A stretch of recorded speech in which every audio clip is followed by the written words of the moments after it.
탑세븐. 찬란하게 빛나는 탑세븐 가운데 국민을 위한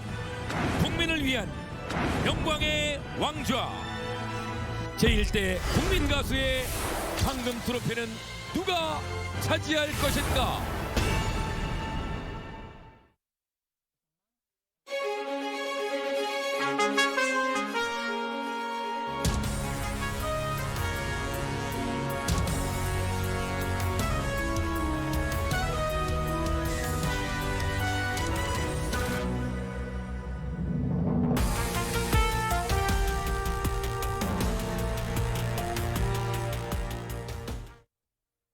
더 깨끗한 지구를 만드는 건 당신. 친환경 콘덴싱을 써주시는 당신 덕분에 고맙습니다. 콘덴싱이 옳았다. 당신이 옳았다. 추간판 탈출증 남편도, 혈액순환 개선이 필요한 나도, 퇴행성 협착증 어머니도, 근육통 아들도. 집에서 가족이 함께. 세라젬. 스마트홀. 생생함이 다른 초격차 AR로 혼공을 구하다. AR 격차가 공부격차. 개구리 신장 2개지요. 스마트 학습지는 스마트홀. 프로메가 RTG 오메가3. 체내 흡수율이 높은 RTG. 어치는 줄이고 작은 캡슐로 목 넘김이 좋게. 역시 국내 1위 혈행 건강 프로메가. 메가젠 대표 박광범. 그는 1년에 150번이 넘는 비행길에 오릅니다. 전 세계에서 메가젠을 찾으시거든요.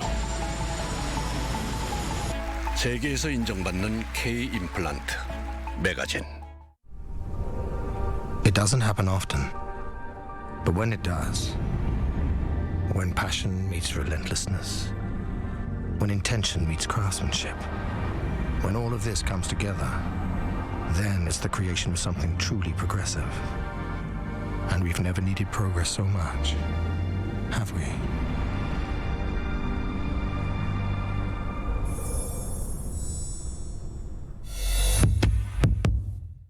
U+ 인터넷으로 마음은 편해졌는데 세무신고도 좀 편하게 할 순 없을까?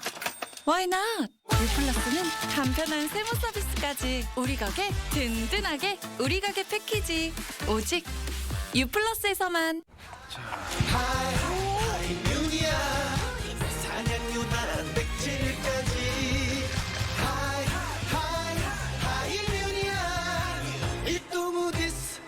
하이뮨 프로틴 밸런스. 요리한다. 에어 커튼으로 막아주고 한 번 더 밀어주고. 주방 유해 물질이 집안 전체로 퍼지지 않게 하나의 시스템으로. 나비엔 청정 환기 시스템 키친 플러스. Once I believed, if I tried enough, I would succeed. Not yet knowing the vast extent of my world. My goals, my dreams, they change. And I believe I will continue finding purpose in everything I do.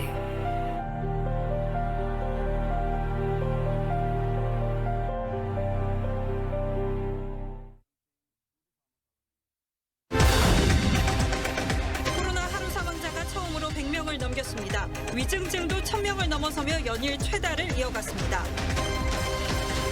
화이자가 개발한 먹는 코로나 치료제를 미 식품의약국이 승인했습니다. 각국에선 물량 선점 경쟁이 벌어졌습니다. 선대위 구성 51일 만에 이재명 후보와 만난 이낙연 전 대표가 선대위 합류를 밝혔습니다. 호남을 방문한 윤석열 후보는 김대중 정신을 저버린 민주당을 호남이 심판해달라고 했습니다.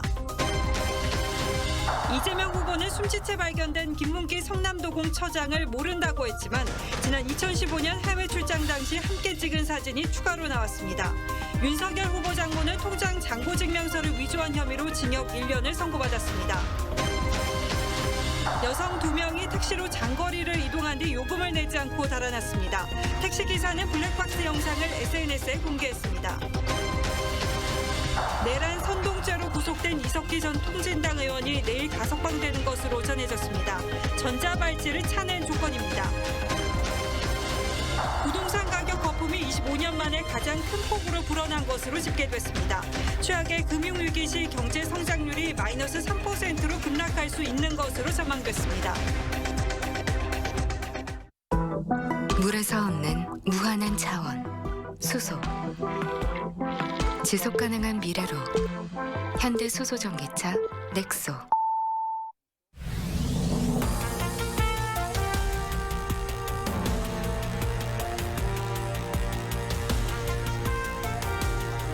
시청자 여러분 안녕하십니까? 뉴스9의 김명우입니다. 신동욱 앵커를 대신해 이틀 동안 진행을 하게 됐습니다.